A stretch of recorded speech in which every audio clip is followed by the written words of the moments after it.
There are 3 replication studies that I want to present to you, all conducted by Yeo and North.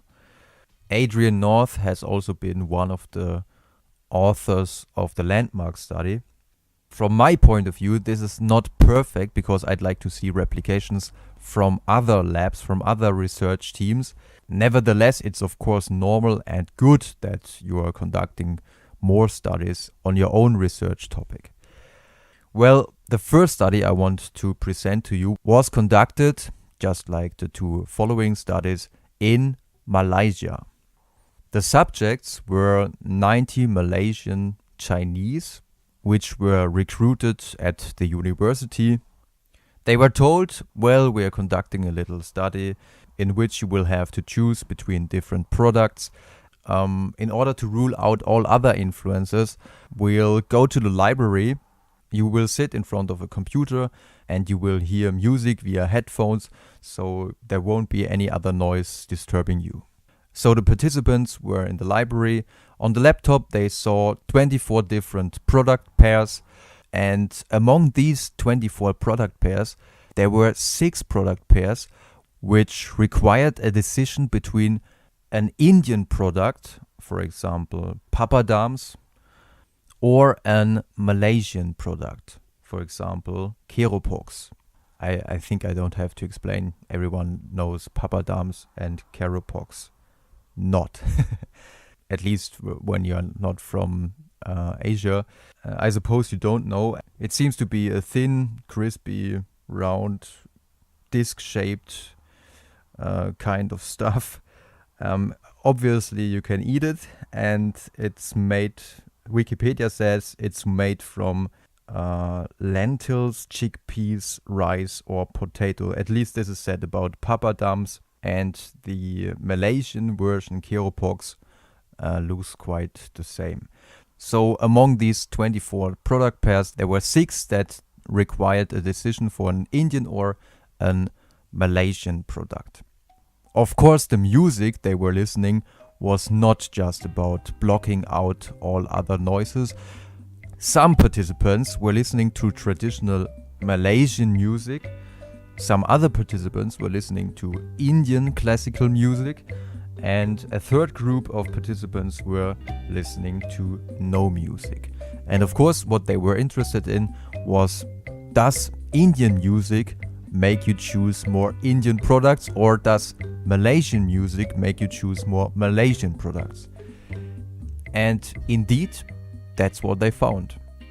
The music really seemed to influence the product choice.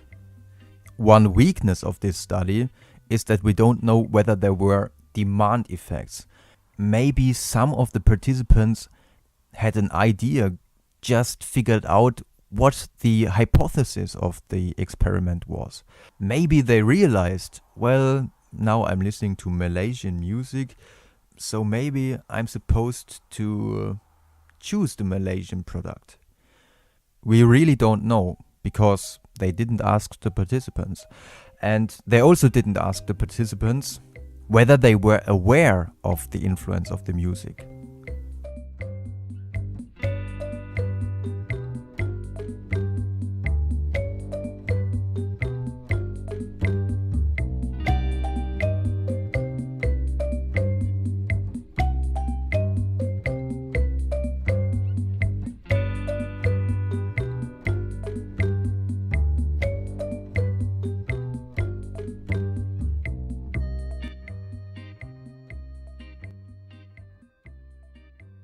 At least in respect to this point of criticism.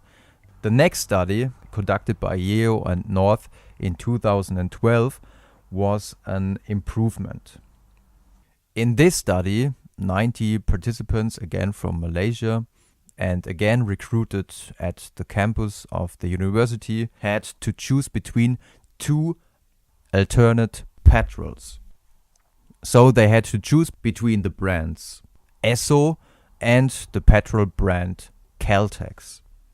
30 of these participants were regular customers of Esso, another 30 were regular customers of Caltex, and the third group, the last 30 participants, had no preference for one of the two brands.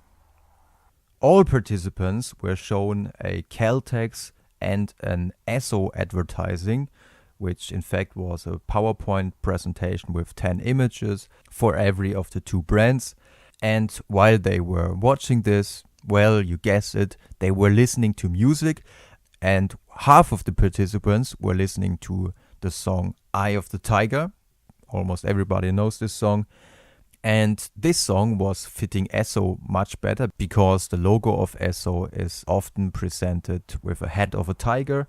And the other half of participants were listening to Twinkle Twinkle Little Star, which was obviously better fitting Caltex because the logo of Caltex is a star. And the first interesting result of the study was that the regular users of either Esso or Caltex, they were not influenced by the music. Music had no effect. So this is also interesting for you. If you have your mind set on something, music probably has a very small or no impact on you. But for the group that had no preference for one of the two brands, the music had a huge effect. When participants were listening to Eye of the Tiger, 13 participants said, yeah, I would prefer Esso. And only 2 said, well, I prefer Caltex. But the group that listened to Twinkle Twinkle Little Star, the results were the complete opposite. 13 participants said, well, Caltex is the better brand. And only 2 said, yeah, Esso is the one to go with.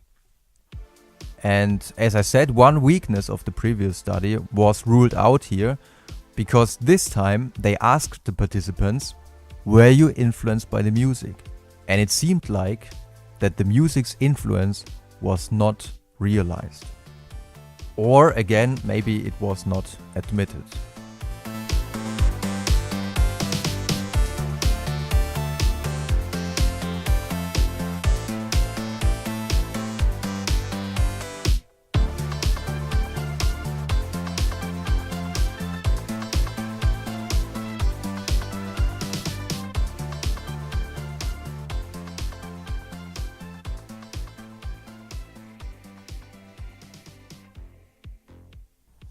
In the last replication and the most recent replication, again 90 participants this time had to decide between 2 different watches.